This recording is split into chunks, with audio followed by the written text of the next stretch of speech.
So I got these gloves. They're not made for texting. You wouldn't be texting out in the woods anyways, but if you need to, you can cut this piece off. Access your phone, or you can cut this piece off.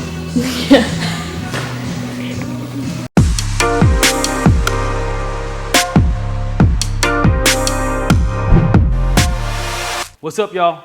In this video, I'm going to show you the pack that I have outfitted for a 3-day, 2-night hike. It's more of a scout hike for a later assignment.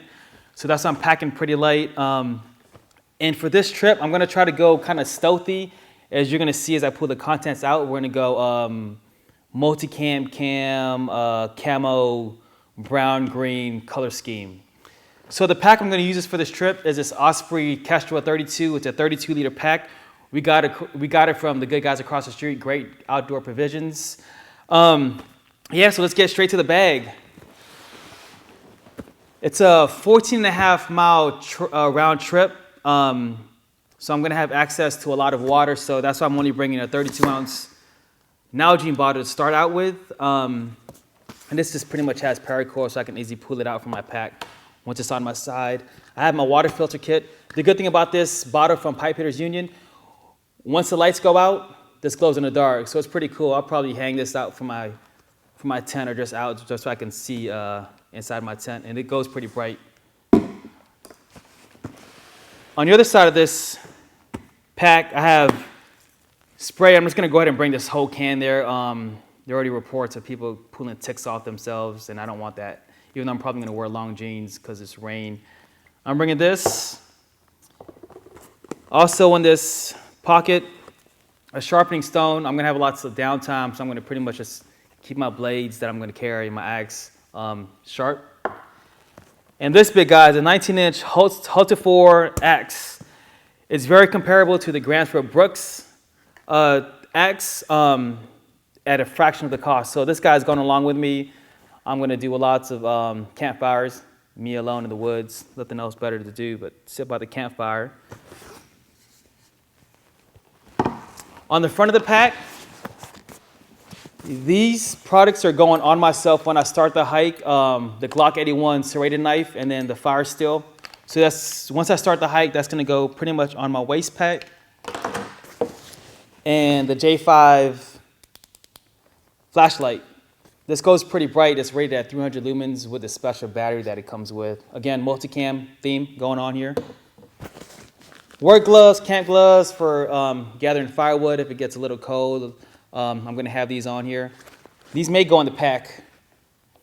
And as you can see, it's pretty streamlined. I'm going to keep it that way since they are calling for rain. This nylon, it pretty much will sheet off water. In the event of a heavy downpour that I am caught up under the canopy of the trees, this has a built-in weather cover, which I'll eventually pull up. The back, emergency whistle, compass, thermometer, just to double check. My watch. In the back here, I'm not going to bring a water bladder system, but instead I have my ground tarp in here. The reason why I have it separated from my tent, just in case I do need to sit down in a certain spot, I'm going to go ahead and pull this out and kind of sit down here. The top, quick accessory pouch is a Z-Pack Cuban fiber lightweight pouch in here. Velcro and rolled up. An extra Ziploc bag and my headlamp. Again, as you can see the kind of theme we're going here. It's a Petzl headlamp. Have this sealed just in case rain does hit the top of the pack. Also, I have my fire kit, my wet fire kit of lighters, some Esbit tablets, some dry lint, just pretty much if I can't get a fire going off my feather sticks, I'm going to use that. That's pretty much it. All right, let's get to the inside of the pack. This is a 32-liter pack. As you can see, I have lots of space if this wasn't compressed to add more materials if I needed to. Front loading pack.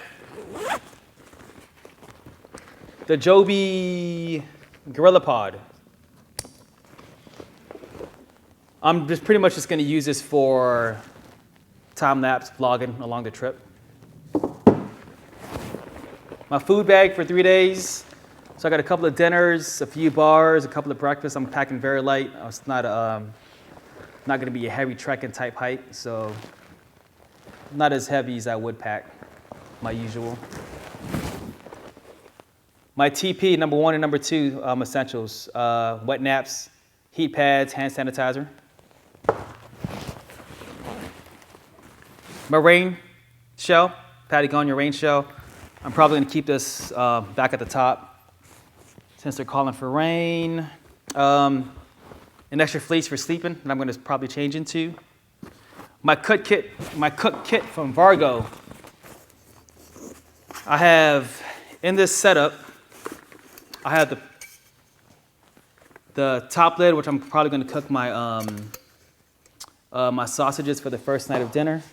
And inside of this, I have my cup, my stove, and just some extra paper towels, windscreen. But there's another video on this if you want to see more information about that.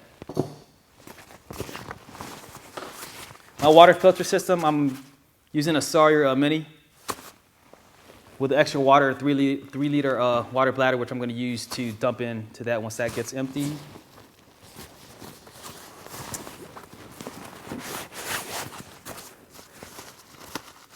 In here, notice a common theme is my hammock system. Just in case it does stop raining, I have time to kind of chill. I'm going to pull this out, kind of chill and lounge around. In here, this outdoor research compression waterproof sack is my North Face 50-degree pack or a bag, sleeping bag, and also my sleep clothes and my change of clothes. So everything fits in this 10-liter.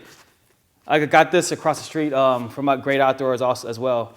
You see, we're still keeping the brown camo type theme. So can you believe it all fits here? And again, it's the first time for me using this a stuff sack, compression sack for my stuff. Usually I just kind of stuff my sleeping bag down here to fill the void. But they're calling for rain and I don't want to go to sleep with a wet sleeping bag. So that's that. My ditty bag of paracord, I got 100 feet, 50 feet for my bear bag, 25 feet for my Ridgeline.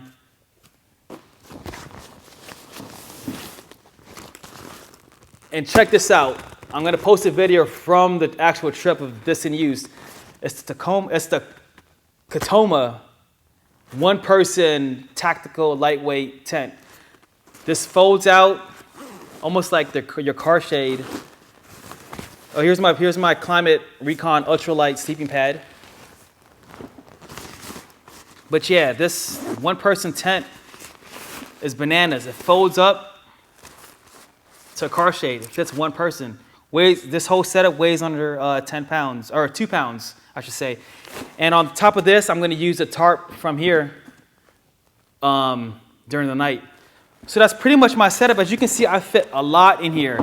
And since this is more of a scout trip, and I'm just going to try to go the brown, green camo theme, I'm just going to go lightweight with my camera as well. And on the outside of this patch, these waist belt pockets are pretty big. This is a spare battery from the Canon G7X. I'm probably going to have this in my pocket just to keep warm so it won't deplete. And in here, this low pro sack, I have the Canon G7X and a couple extra batteries, extra memory cards just in case. And on the other waist belt pouch is my iPhone. I have the battery pack built into it. I probably use this just to look at this preloaded map I have of the hike. So yeah, that's pretty much it. Stay tuned as the next video, which we're probably going to upload, is the actual trip itself. So if you have any questions about any of the gear, where I got it from, the reason why I'm using this particular gear for this trip, feel free to comment below and stay tuned as we upload the video from the trip. Peace!